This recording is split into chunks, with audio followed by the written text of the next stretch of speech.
Race-making. Waguar wears 96, Ovet 31, Walker 50, Fontanella in Italy 61. 3 3/4 laps, and this crowd that are so used to records, watch this tremendous pace. It really is burning off, and it's Graham Williamson. You can see by the duck of the head, and then Sly, the two Britons up in the van, and Ovet settles in comfortably as the vault's in progress. And that's Billy Olsen of the United States, his first attempt at 550, but back on the track now as Ovet gets to the shoulder of Chris Sly. Following him is the tall figure of the New Zealander John Walker wearing 50. Outside him, the big threat from America wearing 6, Steve Scott of America. On the inside, Fontanella of Italy. We've got Vesinghager there wearing 55 as well, who'll be in at the death, running wide in the blue vest, but up in the lead. Sly leading round, Ovet looking comfortable and poised, and Scott watching him all the way. Then Fontanella, then Walker, then Williamson. 57 seconds at 400 metres. The time is fast, and Scott has taken it on. And now Ovet knows where the challenge is coming from. And Scott's the man that was said he would run the sting out of Ovet. He may have killing pace, but can he sustain the pace over the whole 3 3/4 laps? We shall find out now as Ovet trails the American around. Walker takes up third. Sly is in third. And then there's the other American, Steve Lacey, who wears 85. And the crowd already chanting. Good pace. Really piling on, and certainly the Americans not letting it ease up. Steve Scott, winner of the US trials, the 1978 and 79 American champion, leads our champion. It's Scott, Ovet, Walker, Lacey. 1:53 seconds at 800 metres. And they're spreading out a little bit as Walker finds this pace pretty telling. Then Vesinghager has joined in 5th.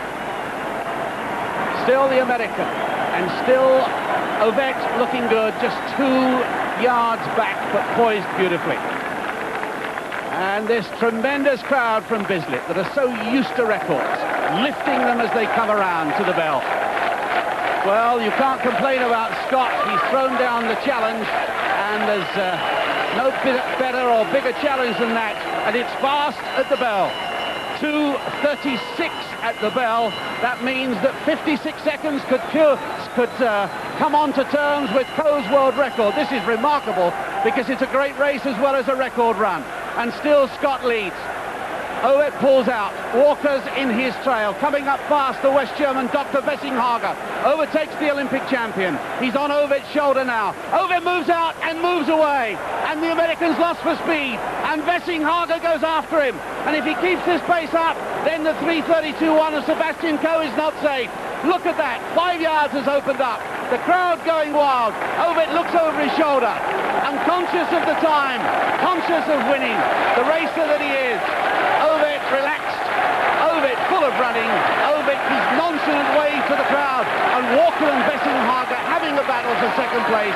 It's going to be remarkably fast. Vesinghager second, Walker is third, Lacey is fourth, Scott's challenge is run out, Williamson finished fast for Great Britain, but all eyes now, and we've got our watch stopped at 3:32.1, and that is what the world record is.